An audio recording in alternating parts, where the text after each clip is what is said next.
صباحكم سعيد مشاهدينا الكرام، صباحكم نشاط إيجابية وحيوية. بداية أسبوع موفقة للجميع، إن شاء الله تكونوا جوز ويكند كما لازم الحال، والعودة تكون قوية إن شاء الله. في هذا الأسبوع عدنا في عدد جديد من برنامجية الشبابية مورنينغ اللي طلع لكم طيلة أيام الأسبوع من الأحد إلى الخميس في ساعة ونصف، ونتعرفوا على العديد من المواضيع التي تصب في إطار اهتماماتكم أنتم الشباب. هي مواضيع تختلف في المجالات والتخصصات. ككل يوم أحد فقرة جديدة الرياضة راح تكون حاضرة معنا مع أخبار الرابطة المحترفة الأولى مع زميلنا مصطفى كمال ونتائج المباريات. بالإضافة وتزامنا وشهر التراث، أكيد ضيوفنا اللي راح يكونوا حاضرين معنا نهار اليوم في فقرة ضيف الصباح الحديث معهم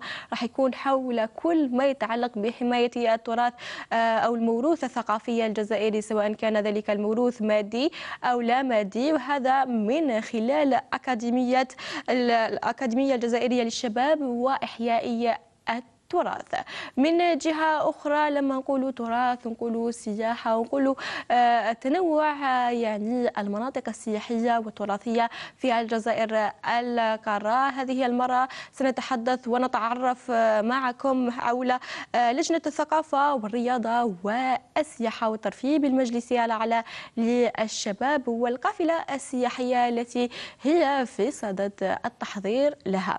إذا كل هذا والمزيد راح يكون حاضر معنا في صبيحة اليوم من برنامجكم الشبابية مورنينغ. أكيد دائما ما يكون الطلبة الجزائريين حاضرين معنا من خلال النوادي الشبانية والعلمية التي تنشط في الميدان. راح نتعرفوا وإياكم لنهار اليوم حول نادي جامعي يعنى بالجانب الإعلامي، والحديث معهم راح يكون حول المسابقة الوطنية في التقديم التلفزيوني مع نادي الإعلام بجامعة البليدة 2. إذن كل هذا راح يكون حاضر معنا. نقول لكم ما تروحوش بعيد، لنا عودة بعد هذا الفاصل الموسيقي مع الفنان موكسايب.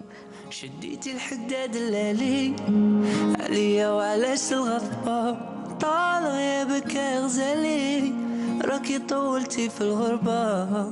شديتي الحداد الليالي عليا وعلاش الغضبة.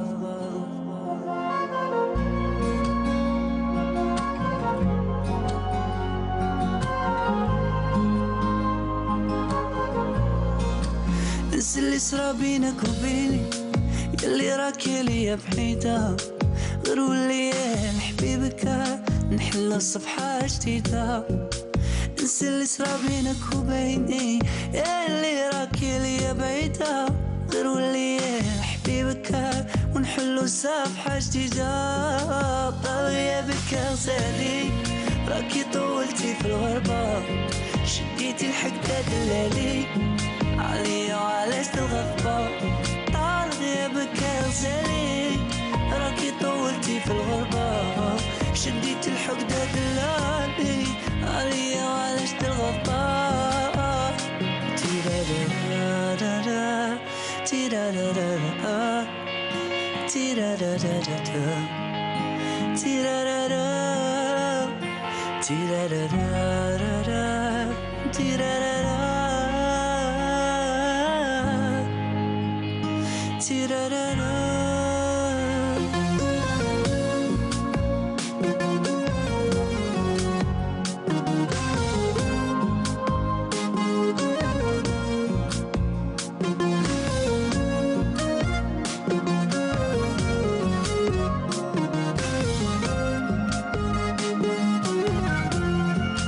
مازال كاين لي اسبوار وعلاش كان قطعوا لي ياس إني جامي تروطار، مازال نبغيك يا بنت الناس.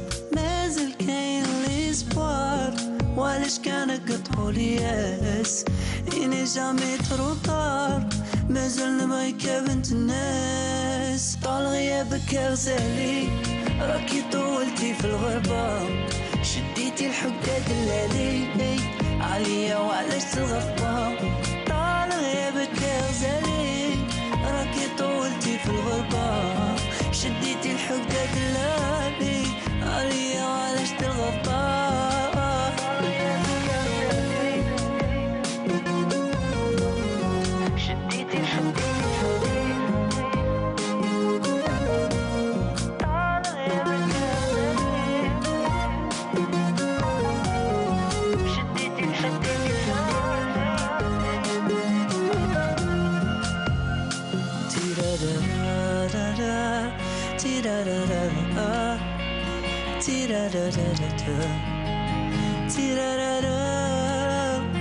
تيرارارارارا، تيرارارا.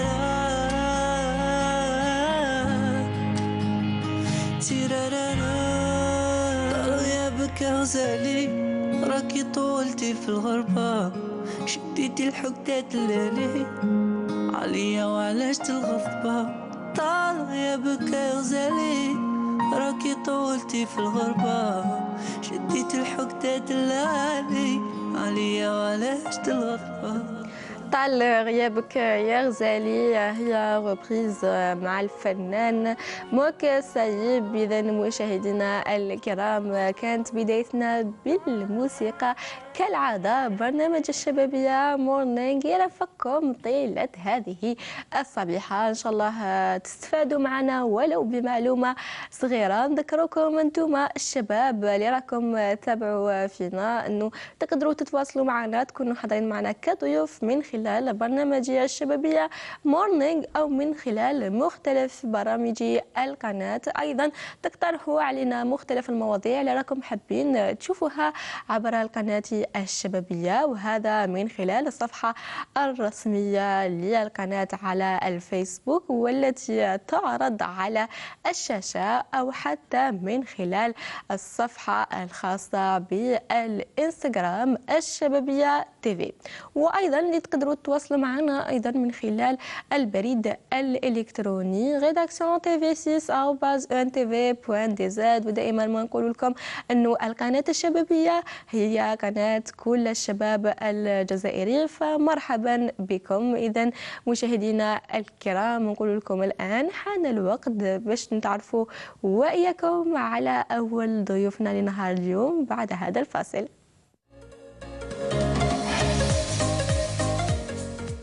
أكيد يوم 18 من شهر أبريل كان الافتتاح الرسمي لفعاليات شهر التراث، والذي يتواصل طيلة شهر كامل من 18 أبريل إلى غاية 18 من شهر ماي. ومن سطرت العديد من المؤسسات الثقافية برامج متنوعة ثرية في إطار الحفاظ على الموروث الثقافي والترويج له. من بينهم اليوم راح نتعرفوا على أكاديمية جزائرية تعنى بالشباب وحماية التراث، حيث لتفاصيل أكثر حول هذه الأكاديمية يحضر معنا سيد صدام الحسين سرايش. نقول لك صباح الخير، يعني رئيس الأكاديمية الجزائرية للشباب إحياء التراث. راح نتعرفوا معك اليوم حول هذه الأكاديمية. صباح الخير، مرحبا بك. صباح الخير، شكرا على الدعوة.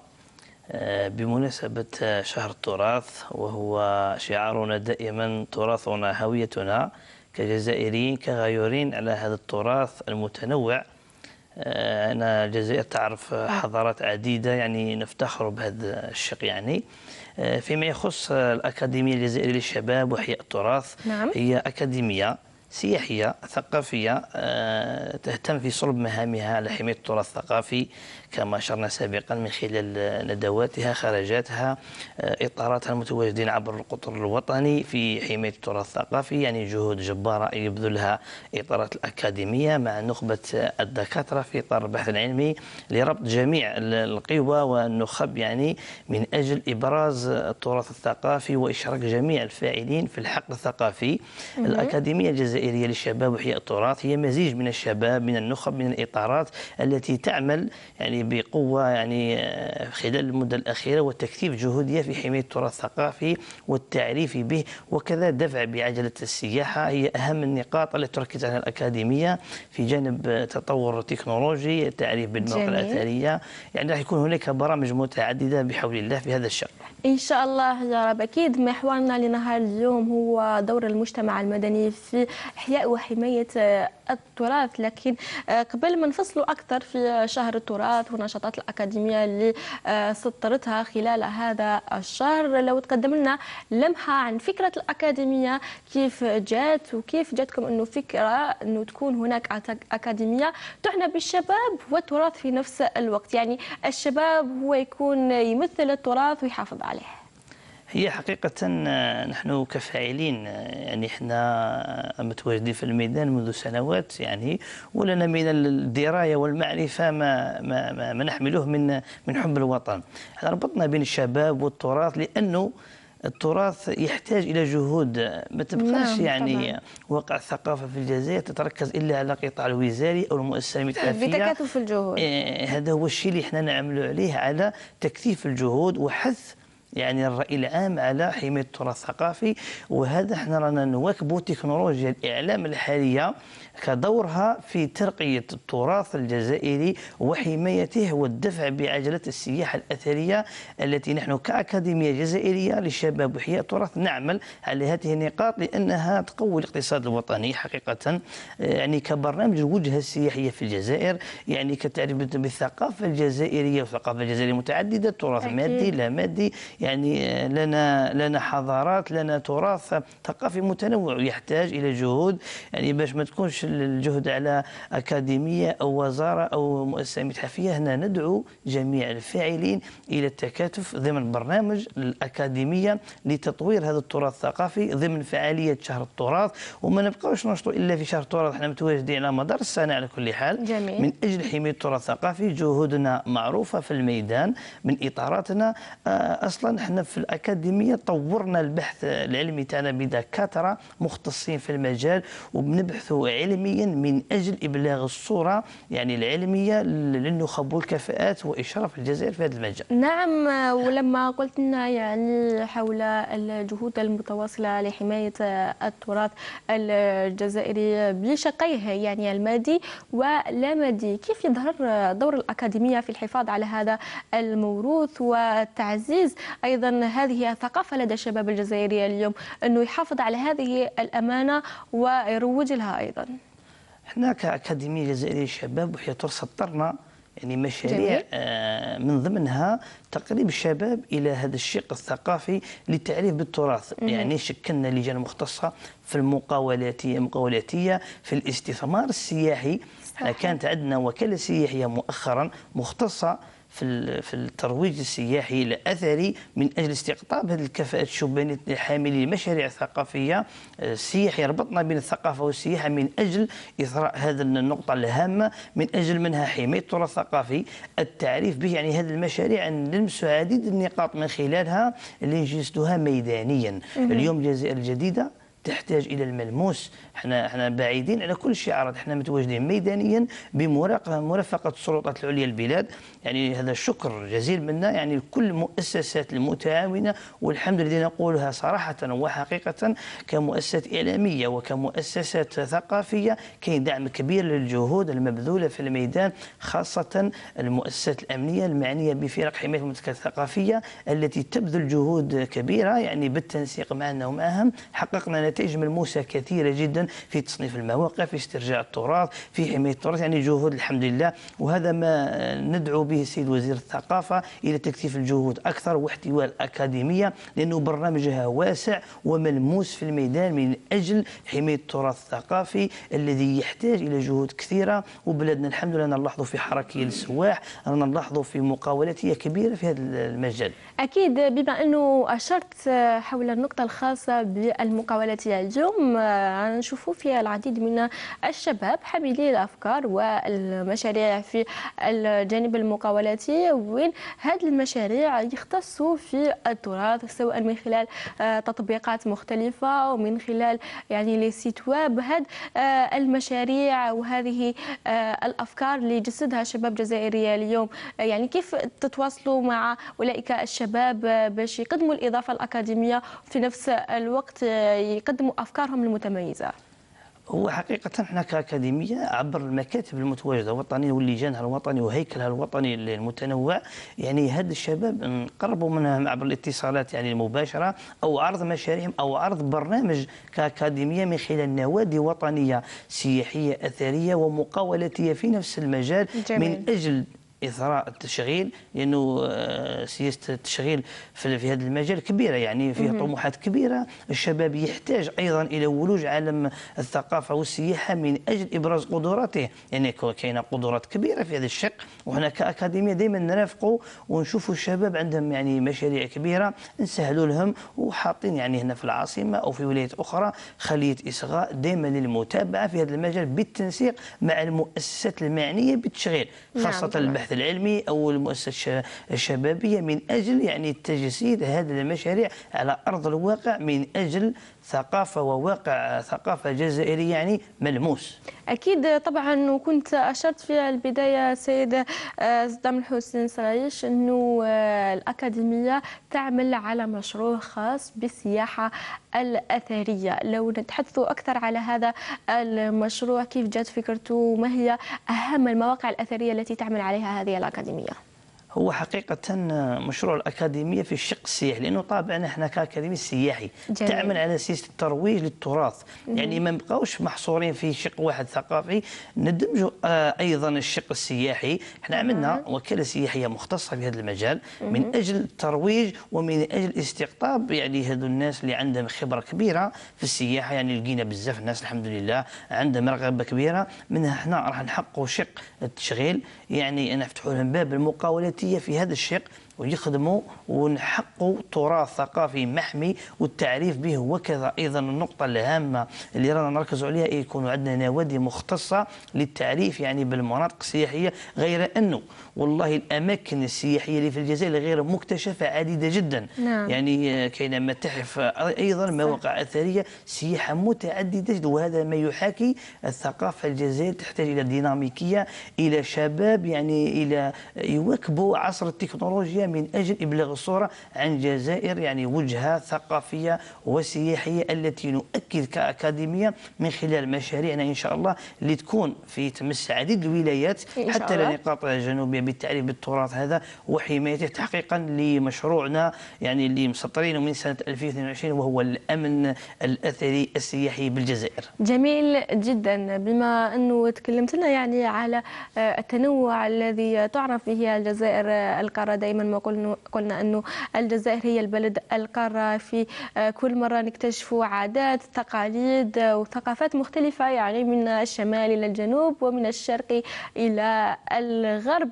بالحديث حول موضوع شهر التراث اللي كان ركز فيه سيد وزير الثقافة حول النقطة الخاصة بالتراث والذكاء الاصطناعي. لما نقول الذكاء الاصطناعي نقول رقمنة وما يشابهها من تقنيات رقمية مختلفة في هذا المجال. الأكاديمية كانت عندها إضافة رقمية في هذا الصدد من خلال مؤلف أو كتاب في هذه النقطة. نعم، هو احنا بالنظر الى العنوان الذكاء الاصطناعي ونربطوه بالتراث الثقافي، هنا عملت النخب لدى الأكاديمية احنا كباحثين أو كإطارات الأكاديمية، وكان عندنا يعني لمسة وهو التراث الثقافي الرقمي. نعم. لأن التراث الثقافي الرقمي العالم جميعا يعني يتابع ويواكب تطورات تكنولوجيا الإعلام في حماية التراث. راح نحققوا عديد النقاط الحماية القانونية لهذا التراث، التعريف به، يعني راح يكون هناك يعني حركية في السياحة وفي حماية التراث. راح نمسوا الشقين هامين، وهذا ما تعول عليه يعني وفق توصية رئيس الجمهورية مؤخرا في آخر اجتماعاته، أكد على تفعيل دور السياحة. وإحنا اليوم إن شاء الله نوجه رسالة أيضا إلى رئيسة المرصد الوطني للمجتمع المدني الدكتورة ابتسام حملاوي، ونهنئوها على ثقة رئيس الجمهورية في هذا الشق، لأنه إحنا كأكاديمية نعول على تطوير يعني نشاطنا كثيرا بالتنسيق مع المرصد الوطني اللي هو يعني فضاء يعني يعرف حيوية. منذ قدوم الدكتورة حاليا نعمل على عرض البرنامج على المرصد الوطني من أجل يعني اكتساح تام للولايات وإعطاء صورة يعني واضحة. بالرجوع إلى عنوان الذكاء الاصطناعي والتراث الثقافي، احنا عملنا كثيرا في هذا المجال واستخدمنا آليات الرقمنة في حماية التراث الثقافي والكشف عن مواقع أثرية كانت مهدمة. استعملنا التكنولوجيا هذه هذه في المجال ده، وحققنا وعرفنا طبيعة الحضارات نوعيتها. يعني الجزائر حضارات متعددة كثيرا يعني، وإحنا هذا ما يواكب تكنولوجيا الإعلام العالمية. اليوم الجزائر أمام الدول الأخرى، نحتاج جزائر يعني بثقافة يعني واضحة، بدبلوماسية ثقافية التي نعمل عليها كإطارات في الحقل الثقافي. أيضا نقطة هامة أخرى تعمل عنها الأكاديمية الجزائرية حول توظيف التكنولوجيا هذه في المؤسسات البحث العلمي. نعم. اليوم رانا نواكبوا بالتنسيق مع وزارة التعليم العالي عبر يعني الجامعات الجزائرية من أجل تقريب النخبة. كاينة نخبة كثيرة جدا في الجزائر عندها رؤية بعيدة تخلينا أننا نمد صورة جد واضحة على التراث الثقافي. وعندنا إن شاء الله في شهر ماي إن شاء الله تكون هناك ندوات وطنية بالتنسيق مع جامعة سعيدة مع ولاية الطار في عديد الجامعات على الرؤية البحث العلمي في هذا المجال إن شاء الله. أكيد إن شاء الله. بالعودة للكتاب الذي يحمل عنوان التراث الثقافي الرقمي، كيف يمكن لمثل هذه المؤلفات الأدبية أنه تحافظ وتروج للموروث الثقافي الجزائري في نفس الوقت؟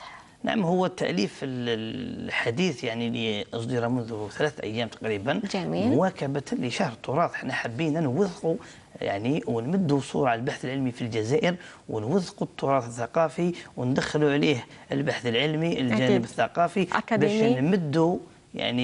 نمدوا صورة واضحة للرأي العام ويفهم مضمون التراث المتعدد بالجزائر. لأنه مسألة الهوية مسألة تعني الدولة الجزائرية وفق توصية رئيس الجمهورية، وكذا وزارة الثقافة اللي تعمل كثيرا في جهود جبارة في حماية التراث الثقافي. الكتاب يعني بالنخبة اللي شرفت عليه على رأسهم الدكتورة مسعودي، الدكتورة ليلى، يعني دكاترة مختصين كل واحد في المجال تاعو، أضاف في هذا الكتاب اللمسة نتاعو من أجل إعطاء صورة واضحة على التراث الثقافي اللي يخدم التراث ويحميه ويروج له. وأيضا نقطة هامة، احنا ماذا بينا يكون كاين احتواء لهذا البحث العلمي في الأكاديمية من أجل بلوغ هدف اللي طالبنا به سابقا ونطالبوا به السيد رئيس الجمهورية على تشكيل وكالة وطنية لحماية التراث الثقافي وإدماج النخب والكفاءات هذه من أجل واقع ثقافة بالجزائر يعني يشرف الجزائر إن شاء الله. إن شاء الله يا رب. بالحديث حول نشاطات الأكاديمية في شهر التراث، ما هي أهم النشاطات التي هي في صدد التحضير والتركيز عليها؟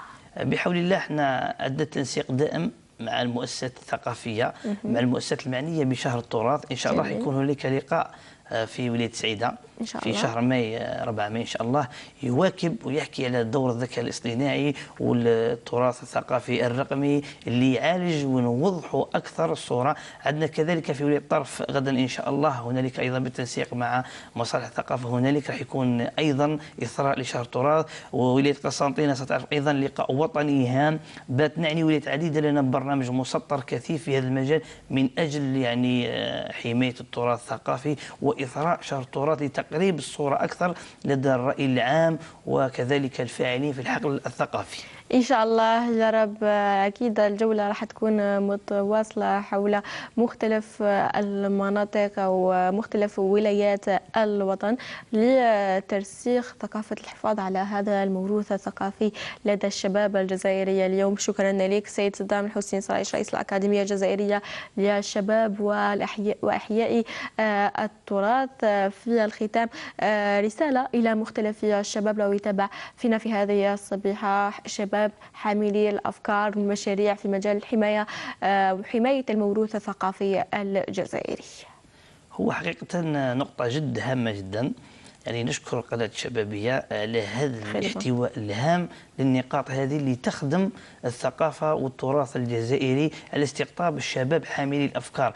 احنا نقول لهم أنه الأكاديمية عبر لجانها والمركزية تاعها اللي متواجدة أن تدرس جميع المشاريع ذات صلة بالتراث الثقافي. خاصة رانا نلاحظوا أنه كاين مشاريع رانا نشوفوا في الشباب يعرضوا عليها مؤخرا تعني بالتراث الثقافي، وكاين يعني وعي ثقافي لدى الجزائريين خاصة الشباب نقولوا لهم قووا مؤسساتكم، قووا بلادكم واحموا تراثكم، وهذا هو الشعار تراثنا هويتنا. أكيد تراثنا هويتنا. شكرا لك سيد صدام حسين صرايش اللي كنت حاضر معنا هنا اليوم. إذا مشاهدينا الكرام، حديثنا في البداية كان حول شهر التراث وكل ما يخص التراث الجزائري، سواء كان موروث مادي أو لا مادي. فعاليات هذا الشهر انطلقت يوم 18 من شهر أبريل وتتواصل إلى غاية 18 من شهر مايو المقبل. نقول لكم الآن راح نرحب بكم في جولة موسيقية إلى الجنوبية الجزائرية، نتعرفوا معكم على بعض العادات والتقاليد في الجنوبية الجزائرية مع أكالين، ولنا عودة لنتعرف على أخبار الرياضة لنهار اليوم. يسألني عن أرضي سلني ونقول الذي زنت البلدان فيها نشعر ونقول. يسألني عن أرضي سلني ونقول الذي زنت البلدان فيها نشعر ونقول.